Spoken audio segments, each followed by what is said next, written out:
Formal na hahalili sa pagiging gobernador si dating Vice Governor Isidro P. Galban matapos mabakante ang posisyon bilang ama ng lalawigan sa pagpanaw ni Governor Reynante A. Tolentino noong ika-23 ng Setyembre 2025. Ayon sa Local Government Code, sa pagkawala ng kasalukuyang Local Chief Executive ay agad na hahalili ang Vice Gobernador at manunumpa sa katungkulan upang ipagpatuloy ang mga programa para sa pamayanan.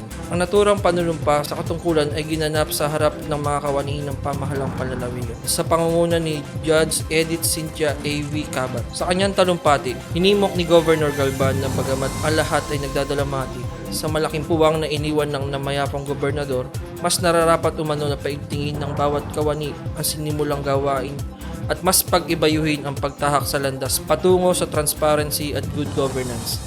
Aniya, mabigat man sa loob niya ang paghalili, ngunit kinakailangan ipagpatuloy ang responsibilidad sa mga mamamayan ng Aurora.